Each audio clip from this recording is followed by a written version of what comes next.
अस्सलामु अलैकुम। आज हमने eigen value and eigen vector के बारे में स्टडी करना है। तो चलें लेक्चर को स्टार्ट करते हैं। सपोज किया कि आपके पास कोई से भी आर्बिट्रेरी मैट्रिक्स है और लैम्डा आपके पास कोई से भी स्केलर है। ये स्केलर वो होगा जो बाद में हम जब प्रॉब्लम्स को सॉल्व करेंगे और हमारा आंसर आएगा। तो यानी लैम्डा की कोई भी वैल्यू हमारे पास हो सकती है। और आई का मतलब है आइडेंटिटी मैट्रिक्स। आपने क्या करना है, आपने इस इक्वेशन को सॉल्व करना है, यानी ए माइनस लैम्डा आई का डिटर्मिनेंट लेना है। अब ये जो हमारे पास इक्वेशन है इसे कहते हैं करेक्टरिस्टिक इक्वेशन। और अगर हम इस इक्वेशन को जीरो के इक्वल पुट कर दें, जैसे यहाँ पे देखिए इक्वल टू जीरो लिखा हुआ है, तो जब हम इसको जीरो के इक्वल पुट करते हैं तो जाहिर बात है हमारे पास जो कांस्टेंट है इसकी कोई ना कोई वैल्यू आएगी। तो अभी आप आगे देखेंगे जब आप प्रॉब्लम्स को सॉल्व करेंगे तो यहाँ पे देखिए लैम्डा की वैल्यू आएगी। तो वो जो लैम्डा की वैल्यू है उसको आइगन वैल्यू कहते हैं, या उसको प्रॉपर वैल्यू भी कहा जाता है, करेक्टरिस्टिक वैल्यू, या अक्सर जगह पे लेटेंट रूट्स भी लिखा होता है। तो ये सारे के सारे आइगन वैल्यूज के नेम हैं। वैसे हम जब प्रॉब्लम्स को सॉल्व करते हैं तो हम आइगन वेक्टर भी फाइंड करते हैं। बट आइगन वेक्टर को फाइंड करना जो है वो बहुत लेंथी काम होता है, इजी नहीं है। आप लोगों ने जाहिर बात है पहले भी आइगन वैल्यू और आइगन वेक्टर को पढ़ा होगा। वेक्टर स्पेस के अलावा न्यूमेरिकल एनालिसिस जो कि एमएससी की है, उसमें जब मॉडिफाइड मेथड आप काफी ज्यादा पढ़ते हैं, गासिस एलिमिनेशन मेथड, गासिस जॉर्डन मेथड, तो वहां पे हम लोग आइगन वेक्टर और आइगन वैल्यूज भी फाइंड करते थे।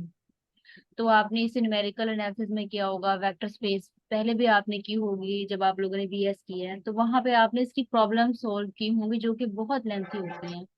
तो जाहिर बात है आपने इतना लेंथी प्रोसीजर नहीं करना। और वैसे भी वो टेस्ट वगैरह में आपको आइगन वेक्टर नहीं देगा, वो देगा आपको आइगन वैल्यू ही फाइंड करने के लिए, क्योंकि उसे पता है कि लेंथी है। तो इस वजह से हमारा जो मेन फोकस यहाँ पे रहेगा वो आइगन वैल्यू पे रहेगा कि लैम्डा की वैल्यू क्या निकलेगी। तो उसके लिए कुछ शॉर्ट ट्रिक्स हैं जो कि आपने देखनी है। तो पहली शॉर्ट ट्रिक हमारे पास 2x2 मैट्रिक्स की है, कि अगर आपके पास कोई भी 2x2 का मैट्रिक्स गिवन है, जैसे ये मैट्रिक्स आपके पास गिवन है, अगर आपने इसकी आइगन वैल्यू फाइंड करनी है तो शॉर्ट मेथड इसका ये है।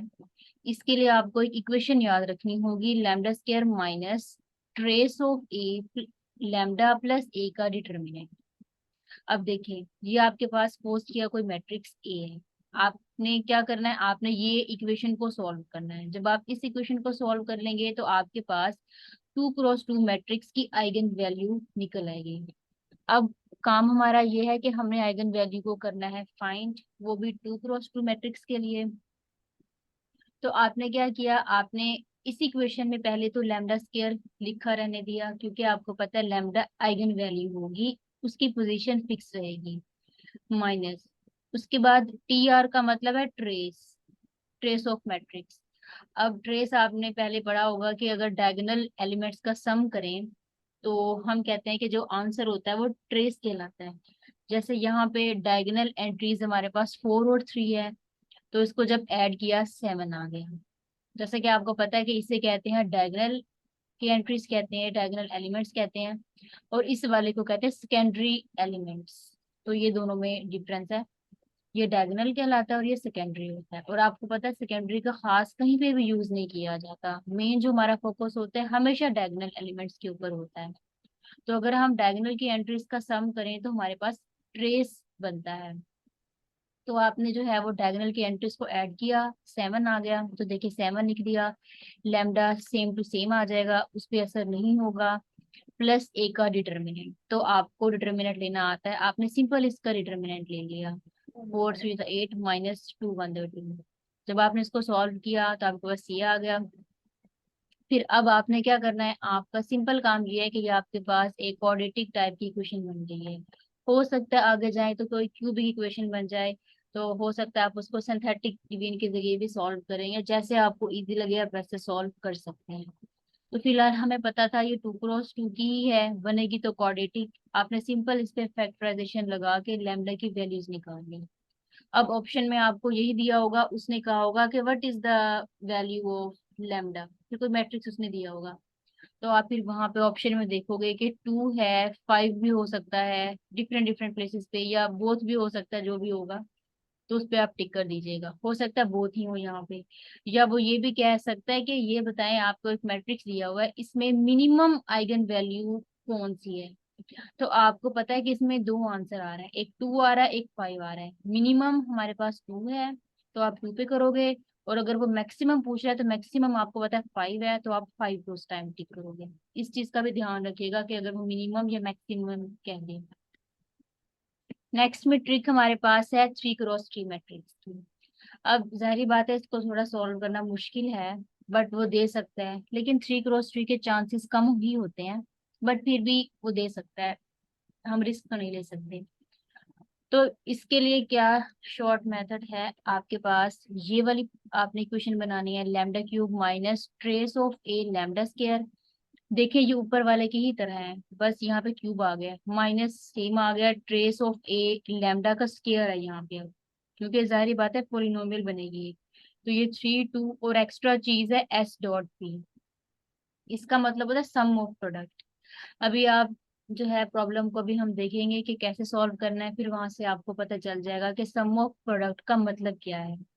मेन चीज जो बच्चों को भूल जाती है वो साइन भूल जाते हैं कि माइनस कहाँ पे आएगा, प्लस कहाँ पर आएगा।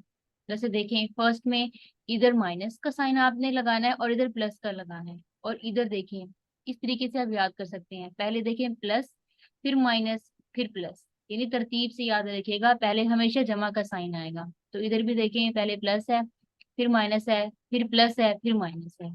तो डायरेक्ट जो शॉर्ट सा मेथड है याद रखने का वो ये है, पहले प्लस आएगा, फिर उसके अकॉर्डिंग आप आगे माइनस, फिर जमा माइनस, जमा माइनस, इस तरीके से आप कर सकते हैं।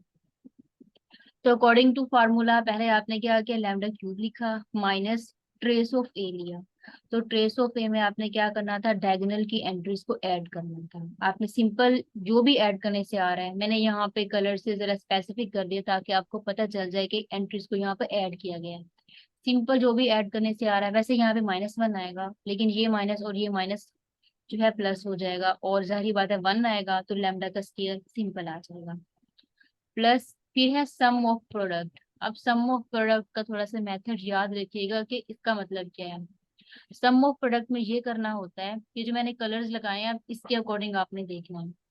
तो ये निकाला हुआ है सम ऑफ प्रोडक्ट, इसका मतलब ये है कि सबसे पहले आपने इसको सॉल्व करना है। ये जो मैंने पिंक कलर से यहाँ पे जो है मैट्रिक्स बनाया है, इस वाले को आपने क्या करना है, आपने लेना है इसका डिटर्मिनेंट।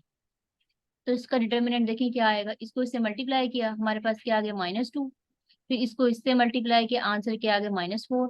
तो -2 -4 कितना होता है, -6। तो देखिए ये -6 लिखा है। फिर उसके बाद आपने क्या करना है, फिर वो आपका काम अब खत्म हो गया है उस मैट्रिक्स का। अब आपने इसको सॉल्व करना है, जिस पर मैंने ग्रीन कलर से मैट्रिक्स बनाया, आपने इसको सॉल्व किया। इसका आपने अगर डिटर्मिनेंट लिया तो क्या आ जाएगा, 1 0 आ जाएगा, माइनस माइनस माइनस जमा, 6 to the 12 आ गया। तो देखिए ये 12 है, तो देखिए यहाँ पर -12 लिखा हुआ है, यानी दरमियान में साइन जमा का आएगा। जब आपने इसका आंसर निकालना है, इसका आंसर निकालना है, तब आपने दरमियान में एडिशन का साइन डालना है, वहां पर जमा माइनस कुछ भी नहीं है, इस चीज का भी ध्यान रखिएगा। सेकंड ये आ गया। थर्ड में आपने जो मैट्रिक्स उठाना है, जिस पर मैंने सर्कल बनाए हैं पिंक कलर से, वो आपने लेने हैं, एक -2 -3 -1 और 0। ये एक मैट्रिक्स बन जाएगा। मैट्रिक्स में सिर्फ फर्स्ट एलिमेंट ये है, सेकंड ये है, थर्ड ये है, फोर्थ ये है। अब आपने सिंपल इसका भी डिटर्मिनेंट लिया, जो भी आंसर आ रहा है आपने उसको यहाँ पे लिख दिया, और लैम्डा एज इट इज आ गया माइनस। अब यहाँ पे आपने लेने डिटर्मिनेंट। आपको 3x3 मैट्रिक्स का डिटर्मिनेंट लेना वैसे आता ही होगा, बल्कि इजी है निकालना, वैसे मुश्किल नहीं है। बट ये यहाँ पे मैंने थोड़ी सी शॉर्ट ट्रिक लिखी हुई है कि डिटर्मिनेंट कैसे निकाला जाता है 3x3 का। वैसे जहां तक मेरा ख्याल है आप लोगों को तो इजीली आता ही होगा दूसरे मेथड से भी निकालना, जो कि हम हमेशा पढ़ते आ रहे हैं। बट अब मैंने ट्रिक यहाँ लिखी दी है, तो इसको भी देख लेते हैं कि कैसे फाइंड करते हैं। तो ये देखिए आपके पास जो है 3 कॉलम्स थे, आपने यहाँ पे 3 कॉलम्स लिख दिए। फिर आपने जो फर्स्ट 2 कॉलम्स है उसको अगेन देखिए यहाँ पे राइट करना। वो राइट करने के बाद अब आपने देखा आपके पास 5 कॉलम्स हो गए हैं। अब आपने इसको ये काम रफ पे कीजिएगा। आप सिंपल जो है बस ये डिटर्मिनेंट ले रहे हैं 3 क्रॉस 3 का। फिर आपने क्या करना है उसके बाद, आपने देखा सेंटर में आपके पास कौन सा एलिमेंट है, तो आपने देखा ये सेंटर में एलिमेंट आ रहा है। इधर से भी अगर जाएं तो इधर से भी अगर मूव करें तो -3 जो है वो सेंटर में आए, इस पे सर्कल है। आपने क्या करना है, आपने इस ये जो मैंने अब लाइन बनाई है फर्स्ट वाली, इसको आपने इसके एलिमेंट को आपस में क्या करना है, मल्टीप्लाई करना है। ठीक है, जो भी मल्टीप्लाई करने से आपका आ रहा है आपने उसको लिखा रहने देना है। फिर आपने क्या करना है, प्लस करके इसको लिखना है, फिर प्लस करके इसको लिखना है। ठीक है, ये जब आप कर लेते हैं काम, देखो इसको इससे मल्टीप्लाई करें तो 2 1 2, और जीरो भी जीरो से मल्टीप्लाई करेंगे तो जीरो आ जाएगा। तो देखिए यहाँ पे नहीं लिखा हुआ जीरो, मतलब खत्म हो गया। सेकंड में आपने प्लस करके इसको लिखना है, तो देखें 6 2 12, और माइनस माइनस जमा, तो देखें सिंपल 12 आ गया। नेक्स्ट में आपने इसको आपस में मल्टीप्लाई किया, -3 2 और -2 को, जो भी आंसर आ रहा है तो आपने उसको यहाँ पे लिखना है। तो ये आपने अभी एक साइड मुकम्मल कर लिया है। फिर उसके बाद आपने माइनस का साइन लगाना है। ये चीज याद रखिएगा कि फिर जब आपने दूसरी साइड से जब इसको मल्टीप्लाई करना है तब माइनस आएगा हमेशा। फिर आपने इस पोजीशन पे जाना है, अब आपने इस तरीके से मल्टीप्लाई करना है। अब ये जो मैंने निशान बनाए हैं आपको इससे यही आइडिया हो रहा होगा कि हमने मल्टीप्लाई कैसे करना है। फिर आपने इसको आपस में मल्टीप्लाई किया, जो भी आंसर आएगा, यहाँ पे जीरो आ रहा है इसलिए नहीं लिखा हुआ मैंने। फिर सेकंड में आपने इसको इससे मल्टीप्लाई करना है, फिर प्लस करके इसको इससे मल्टीप्लाई करना है, तो यही आंसर आएगा। सिंपल, आपने ये बस डिटर्मिनेंट निकाल लिया एक का। फिर जब आपने इसको सॉल्व किया, ऐड वगैरह किया, आपके पास एक सीधी की क्वेश्चन बन गई। इसको सिंथेटिक डिफरेंस से कर लें, जैसे मर्जी कर लें, आपके पास लैम्डा की वैल्यू निकल आएगी। तो हमारा मेन काम तो लैम्डा की वैल्यू निकालना था। तो इससे आपको पता चल गया कि अगर 3 क्रॉस 3 मैट्रिक्स है और उसमें वो लैम्डा की वैल्यू पूछ लेता है तो आपने इस मेथड से निकालनी है। नेक्स्ट में एमसीक्यूज है द मिनिमम आइगन वैल्यू। अब देखिए यहाँ पर मिनिमम ही उसने पूछी है, तो आपने सेम वही काम करना है जो भी पीछे हमने ट्रिक पढ़ी है। आपने उसी ट्रिक को अप्लाई करना है, और अप्लाई करने के बाद आपके पास लैम्डा की वैल्यूज निकलेंगी। हो सकता है 2 निकलें या 3 निकलें, जो उसमें से सबसे छोटी होगी, तो सबसे छोटी वहां पे जीरो है। आप इसको सॉल्व करके चेक भी कर सकते हैं, सबसे जो मिनिमम होगी वो जीरो होगी। तो इसका मतलब ऑप्शन ए करेक्ट है। नेक्स्ट में उसने क्या है कि one of the eigen vector of the matrix is. इसमें हमने क्या करना है, इसमें सिंपल उसने जो है वो आइगन वेक्टर के बारे में पूछा है कि क्या है। तो उसके लिए आपने क्या करना है, नीचे मैंने थोड़ा सा आंसर भी बताया हुआ है कि आपने इस मैट्रिक्स को लिख दिया सिंपल, तो देखिए आपने लिख दिया यहाँ पे। आपने क्या करना है, इसको ऐसे ऐड किया रो वाइज, तो जब आपने ऐड किया आपके पास ये आ गया। आप देखते हो कि इसमें से -3 कॉमन आ सकता है, क्यों, क्योंकि ऊपर भी है नीचे भी है, सेम सेम आ रहा है, तो आपने -3 कॉमन ले लिया। और क्या बचा, कॉमन लेने से 1 1 बच गया। तो इससे आपको पता चला कि -3 जो है बस आइगन वैल्यू है, और जो आइगन वेक्टर है वो 1 1 है। अगर कॉमन आता तब, अगर हो सकता है कॉमन ना आता तब तो कुछ भी नहीं, आपके पास जरी बात आइगन वैल्यू होनी थी, 1 होनी थी उस टाइम पे। लेकिन फिलहाल कॉमन आ रहा था, तो जो भी कॉमन लेने से आपका आता है वो आपके पास आइगन वैल्यू होती है। अब नेक्स्ट में उसने क्या कहा कि eigen value of the matrix this. अब इसकी आपने क्या करना, आइगन वैल्यू बतानी है। तो एक चीज याद रखिएगा कि अगर आपके पास कोई मैट्रिक्स है और वो सिमेट्रिक मैट्रिक्स है, ये मैट्रिक्स सिमेट्रिक है, आपको देखने से पता चल रहा है, अगर आप इसका ट्रांसपोज लोगे दोबारा से ये मैट्रिक्स बन जाएगा। तो अगर कोई सिमेट्रिक मैट्रिक्स है, उसकी डायगोनल एंट्रीज को अगर हम ऐड करें तो उसका आंसर जो है वो आइगन वैल्यूज की वैल्यूज को अगर ऐड करें उसका आंसर और डायगोनल के एलिमेंट्स का आंसर सेम होता है। तो पहले आपने सिंपल इसको ऐड किया, 3 3 6, और 6 और 3 कितना होता है, 8 होता है, सॉरी 9 होता है। फिर आप 9 आ गए, आपको पता चल गया कि आपने जब डायगोनल की वैल्यूज को ऐड किया तो आंसर 9 होता है। अब आपने यहाँ पे चेक करना है जितनी भी आइगन वैल्यूज है किस वाली को हम ऐड करें कि आंसर 9 आ जाए। तो सारी बात है, ये 3 है, ये भी नहीं है, इसको जब आपने ऐड किया तो 9 आ रहा है। इसका मतलब यह है कि हमने शॉर्ट ट्रिक लगाते हुए जबानी बता दिया कि मैट्रिक्स आपको हमारे पास सिमेट्रिक था, और सिमेट्रिक मैट्रिक्स की कंडीशन है कि अगर उसकी डायगोनल एंट्रीज को ऐड करें तो वो आइगन वैल्यूज के सम के इक्वल होता है। तो ये भी 9 है, ये भी 9 है, तो हमें इससे पता चल गया कि आइगन वैल्यू मेरे पास ये है, और ऑप्शन सी करेक्ट है। ये डायरेक्ट कुछ मेथड है कि कैसे हम जबानी बता सकते हैं। वैसे वो आपको मुश्किल तो बिल्कुल भी नहीं देगा, जैसे 3 क्रॉस 3 में कोई अजीब सा दिया हो जिसमें ना कॉमन आ रहा हो कुछ भी ना आ रहा हो, वो ऐसा नहीं देगा। अगर उसने दे भी दिया कोई 3 क्रॉस 3 का, तो उसमें कोई थ्योरम अप्लाई हो रहा होगा, जैसे ये थ्योरम की स्टेटमेंट है जो मैंने अभी बोली है, तो वो कोई ऐसी ट्रिक ही अप्लाई हो रही होगी, अदरवाइज ऐसे डायरेक्ट वो आपको फाइंड करने के लिए नहीं देगा। नेक्स्ट में है कि m is a 2x2 matrix with eigen values 4 and 9, then the eigen value of m square is. उसने m स्क्वायर का पूछा है और m आपके पास 2x2 मैट्रिक्स था, तो आपने सिंपल m स्क्वायर के लिए 4 का भी स्क्वायर ले लिया, 9 का भी स्क्वायर ले लिया। जब आपने स्क्वायर लिया जो भी आंसर आ रहा है, 4 4 16, 9 एंड 81 होता है, तो सिंपल आपके पास ऑप्शन डी करेक्ट है। उसके बाद नेक्स्ट में है an eigen vector of the matrix D. अब आपने इसका आइगन वेक्टर बताना है। तो आपने क्या किया, आपने ये मैट्रिक्स लिखा। आपने सबसे पहले इसको फर्स्ट वाले ऑप्शन के साथ चेक किया कि ये उसका जो है वो आइगन वेक्टर आ रहा है कि नहीं। तो आपने सिंपल इसको से कॉलम वाइज लिखा, क्योंकि आपको पता है कि अगर कॉलम वाइज हो तो उसको हम रो में लिख सकते हैं, तब जब उसके ऊपर ट्रांसपोज का साइन आ जाएगा। ट्रांसपोज का मतलब है कि रोज कॉलम में, कॉलम रोज में चेंज हो जाता है, तो इसका मतलब सेम ही है दोनों का। आपने सिंपल इसको लिखा, आपने मल्टीप्लाई किया, जब मल्टीप्लाई किया तो 16 और 2 आ गया। ये चीज याद रखिएगा कि ये भी थ्योरम की स्टेटमेंट है। अगर आपको कोई ऐसे मैट्रिक्स दिया हो और वो आइगन वेक्टर का पूछे, तो याद रखिएगा कि जब उस मैट्रिक्स को उसके आइगन वेक्टर से मल्टीप्लाई किया जाता है तो आंसर में वही जो हमारे पास आइगन वेक्टर होता है वो रिजल्ट आता है। इसमें देखिए आपके पास मैट्रिक्स ए था, जब आपने इसको मल्टीप्लाई किया 50 के साथ, यहाँ पे देखें तो आपके पास 50 वापस आ गया। ये भी थ्योरम की स्टेटमेंट है। तो जब आपने मल्टीप्लाई किया सेम वही आ गया, तो इससे हमें पता चल गया कि ये हमारे पास आइगन वेक्टर है। अगर इससे मल्टीप्लाई करें, इससे मल्टीप्लाई करें, आंसर वही वापस नहीं आएगा।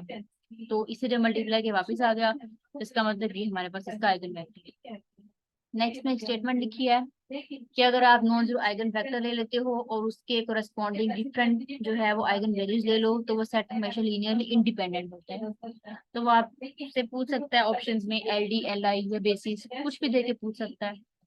तो इसमें एल आई ऑप्शन ठीक है। तो इसको समझाने के लिए, हालांकि इसका प्रूफ लेंथी था, बट मैंने एज एग्जाम्पल समझाया ताकि आपको स्टेटमेंट जो है वो याद रह जाए।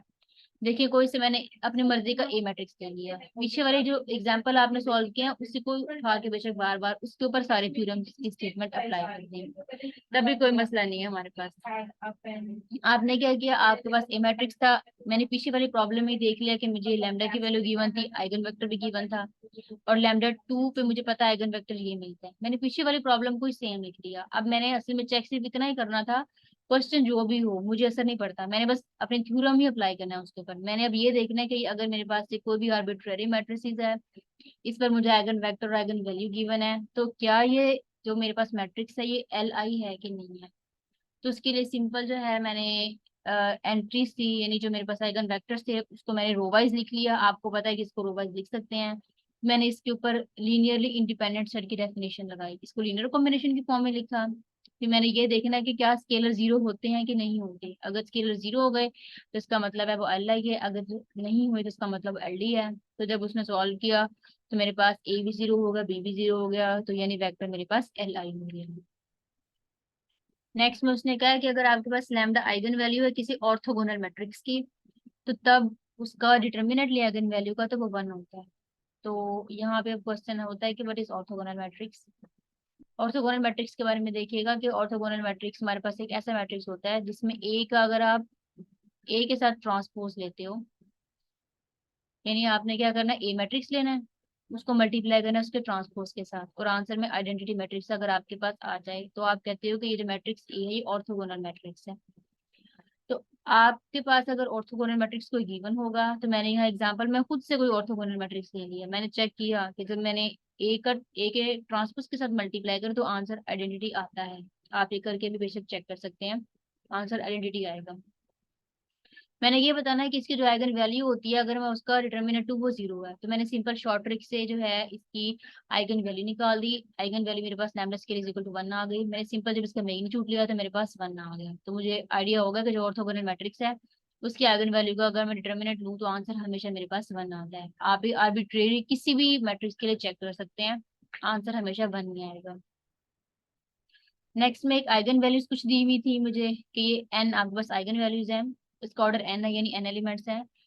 उसने कहा है कि ये जो आपके पास आइगन वैल्यूज हैं अगर आप इसको के से मल्टीप्लाई कर देते हो, तो वो जो आप के से मल्टीप्लाई करोगे तो जो भी आंसर आपके पास आता जाएगा, इससे जो आंसर आएगा ये जो भी आता जाएगा वो आपके पास ए मैट्रिक्स की आइगन वैल्यूज होंगी।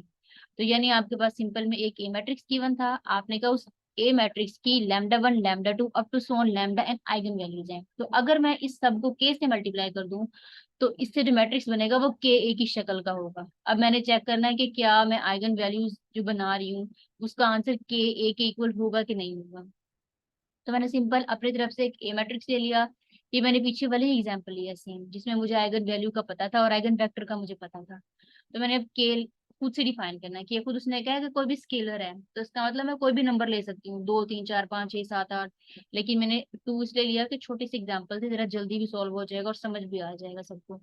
तो इसलिए मैंने इजीएस्ट वे में के टू लिया, मैंने उसको λ1 यानी फर्स्ट आइगन वैल्यू से मल्टीप्लाई किया और सेकंड वाले से मल्टीप्लाई किया, तो मेरे पास एक 4 आ गया, एक 6 आ गया। अब मैंने देखना है कि क्या ये जो 4 और 6 है ये के ए के इक्वल आता है कि नहीं आता। अगर आता है तो इसका मतलब ये है कि मैं अगर अपनी आइगन वैल्यूज को किसी भी नंबर से मल्टीप्लाई करूं तो वो मैट्रिक्स के ए के इक्वल होगा। तो यानी के की पोजीशन पे हम वो नंबर रख सकते हैं। तो मैंने सिंपल जो है यहाँ पे 2a रखा, जो मैंने इसको अपने शॉर्ट ट्रिक से सॉल्व किया मैट्रिक्स को, तो शॉर्ट ट्रिक से भी यहाँ से मेरे पास 4 और 6 आ गया। तो मैंने देखा हाँ ऊपर वाले का आंसर और इसका आंसर इक्वल है, तो इसका मतलब जो उसने थ्योरम की स्टेटमेंट कही थी वो सेटिस्फाई हो रही है। तो नेक्स्ट स्टेटमेंट है सिमिलर मैट्रिसेस के। ये क्या होता है, इसकी कुछ प्रॉपर्टीज है, ये इंपॉर्टेंट है, इसको आपने देखना है।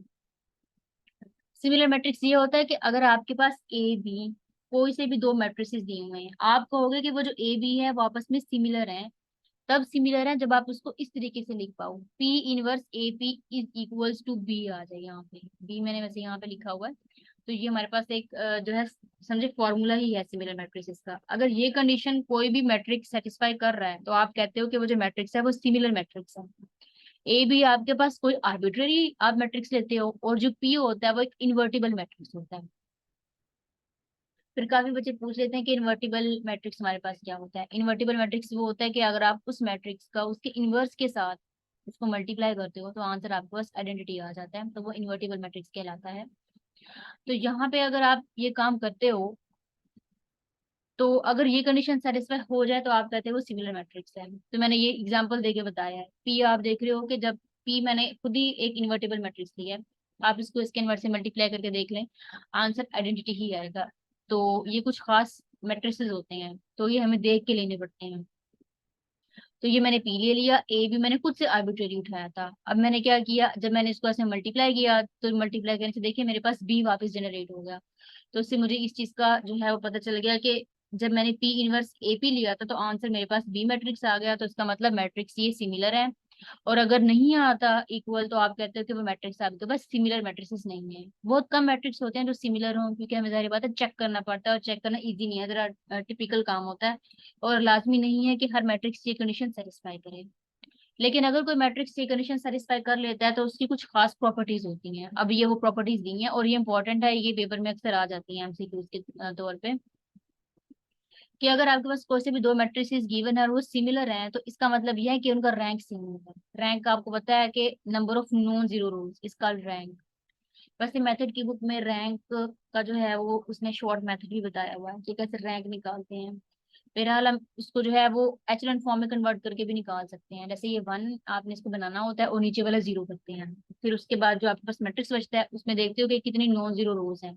फॉर एग्जाम्पल ये अगर आपके पास एक मैट्रिक्स है, आपने इसका रैंक देखना है, तो इसमें कितनी नॉन जीरो रोज हैं, 2 नॉन जीरो रोज हैं, तो इसका मतलब इसका भी रैंक 2 है। इधर भी देखा, इधर भी 2 नॉन जीरो है, तो इसका मतलब इसका भी रैंक 2 है। तो अगर कोई से भी दो मैट्रिक्स सिमिलर हैं तो इसका मतलब ये है कि उस दोनों का जो रैंक है वो सेम होगा, यानी वो सेम टाइप के होंगे। अगला ये है कि अगर आपके पास कोई से भी दो मैट्रिसेस हैं और अगर वो सिमिलर हैं तो इसका मतलब ये है कि उनका ट्रेस भी सेम होगा। यानी फर्स्ट वाले के अगर आप डायगोनल एंट्रीज को ऐड करो और इसके डायगोनल एंट्रीज को ऐड करो तो रिजल्ट दोनों का सेम होगा। तो देखिए इसको ऐड किया 0 आ रहा है, इसको ऐड किया 0 आ रहा है।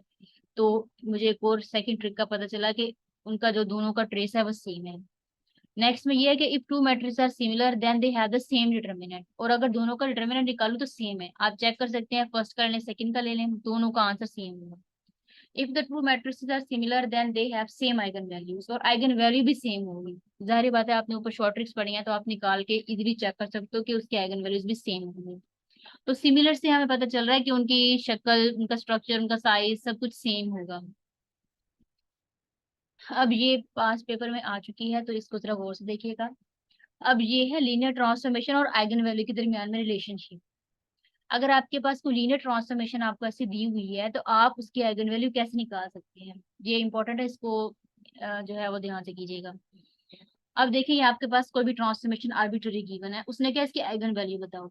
तो बच्चे कंफ्यूज रहते हैं कि लीनियर ट्रांसफॉर्मेशन का आइगन वैल्यू के साथ क्या लिंक है, क्योंकि यहाँ पे आपको जो क्वेश्चन है वो मैट्रिक्स की फॉर्म में नहीं दिया हुआ। आपने क्या करना है, आपने इसको मैट्रिक्स की फॉर्म में बनाना है सबसे पहले। अब बनाना कैसे है, आपने देखा कि आपके पास एक्स वाई यानी दो प्लेन्स आ रहे हैं, तो इसका मतलब जो आपके पास मैट्रिक्स होगा वो 1001 की फॉर्म में होगा, यानी 2x2 का होगा। पहले तो आपने माइंड में ये बात सोच ली। और अगर 3 का आ रहा है यानी एक्स वाई जी तीन प्लेन्स आ रहे हैं, तो आपको पता चल जाएगा कि आपने मैट्रिक्स जो है वो 3x3 का बनाना है। बट फिलहाल जो है वैसे वो शॉर्ट ही देगा, इतना 3x3 में नहीं देगा। तो फिलहाल आपने 2x2 पे देना है, तो इसका मतलब आपने एक सेट बी ले लिया खुद से और आपने उसमें 1001 ले लिया, यानी आपने सिंपल वर्डिंग में ये समझे, आपने 2x2 का आइडेंटिटी मैट्रिक्स उठा लिया। ये उसकी फर्स्ट एंट्रीज है और इसकी सेकंड एंट्री। आपने फिर क्या किया, आपने इस आइडेंटिटी को अपने ट्रांसफॉर्मेशन के ऊपर करना है अप्लाई। तो जब आपने यहाँ पे पहले 1 और 0 रखा, तो देखिए मैंने यहाँ पे 10 रखा, तो मैंने x की जगह पे 1 रखा और y की जगह पे 0 रखा। और जब मैंने इसको सॉल्व किया मेरे पास आंसर आ गया 1,3। मैंने बस सिंपल इसके अंदर वैल्यू पुट की है। और सेकंड आपके पास ऑर्डर पेयर है 0,1। आपने 0,1 को अब यहाँ पे अगेन रिप्लेस करेंगे, जो भी आंसर आएगा आपने यहाँ पे लिख दिया। तो अब देखें आपके पास दो बन गए हैं, एक ये है और सेकंड ये है। और आपने पीछे पढ़ा था कि अगर आपके पास इस तरीके से लिखा रो के फॉर्म में, तो आप उसको मैट्रिक्स की शक्ल में लिखो तो आप उसे कॉलम वाइज लिखते हैं। तो देखिए 1 3 को मैंने कॉलम वाइज लिखा, इस रो को भी मैंने कॉलम वाइज लिखा। तो यानी वेक्टर को आप लिख रहे हो अब मैट्रिक्स की फॉर्म में, तो आपने मैट्रिक्स की फॉर्म में लिख दिया। अब देखिए आपने मैट्रिक्स की फॉर्म में कन्वर्ट कर लिया है। तो अब आपने सिंपल शॉर्ट ट्रिक लगा के इसकी आइगन वैल्यू निकाल लेनी है। तो इस तरीके से अगर आप चाहो तो 3x3 का भी कर सकते हो, उसमें आप यहाँ पे 100 ले लेंगे, फिर इधर 010 फिर 001, उस तरीके से करके 3x3 का बन जाएगा। और 3x3 की जो शॉर्ट ट्रिक है मैट्रिक्स की, वो लगा के आप इजीली चेक कर सकते हैं। नेक्स्ट में है डायगोनलाइजेशन। तो वो पूछ सकता है कि आपके पास गिवन जो मैट्रिक्स है बताइए इसका डायगोनल एलिमेंट कौन सा है, इसको डायगोनलाइज करें, कुछ भी इस तरह कह सकता है। वैसे अगर आपको याद हो तो ये बहुत लेंथी क्वेश्चन है डायगोनलाइजेशन की, इजी नहीं है, 2 से 3 पेजेस पे क्वेश्चन सॉल्व होता है डायगोनलाइजेशन का। तो बहरहाल ये 2x2 की शॉर्ट ट्रिक है, जाहिर बात है वो लेंथी तो देने से रहा नहीं है। तो अगर 2x2 में जबानी पूछ भी ले तो आपके पास ऐसे मैट्रिक्स दिया होगा, आपने सिंपल क्या करना है, उसकी आइगन वैल्यू निकाल लेनी है। आइगन वैल्यू आपने निकाल ली और उसके बाद आपने ये फॉर्मूला बस एक याद रखिएगा। इस फॉर्मूले के जरिए आप 2x2 मैट्रिक्स की जो है वो डायगोनलाइजेशन निकाल सकते हैं। लेकिन 3x3 की टिपिकल है, वो असल क्वेश्चन से ही सॉल्व होती है जो रियल मेथड है। बट वो बहुत लेंथी है, सो हमें उससे कंसर्न नहीं है, आप जस्ट 2x2 तक तो लाजमी शॉर्ट ट्रिक्स आपने करनी है। अब ये मैंने आइगन वैल्यू और आइगन वेक्टर निकालने की प्रॉब्लम जो है उसका पीडीएफ बनाया है। तो इसको अगर आपको नहीं भी समझ आ रहा है कि क्या होता है, तो ये जरा 2 पेज का क्वेश्चन है, इसको देख लीजिएगा कि इस तरीके से आइगन वैल्यू और आइगन वेक्टर निकाल सकते हैं, ताकि आपको समझ आ जाए कि ये होता क्या है असल में। तो आप यहाँ पे भी देख रहे हो ये बहुत लेंथी प्रोसीजर है, तो इसको जरा फिर आप बस गो थ्रू कर लीजिएगा कि क्या होता है, अदरवाइज आपने शॉर्ट ट्रिक ही करनी है। अब ये आपने कहाँ से करना है, ये मैथमेटिकल मेथड की बुक है, तो आपने ये सारा चैप्टर मोस्टली आइगन वैल्यू का वहीं से ही करना है। विजय खन्ना की बुक से भी हल्का सा रिवाइज कर लीजिएगा, क्योंकि वहां से इतना खास करने वाला है, शॉर्ट ट्रिक वहां पर है। बट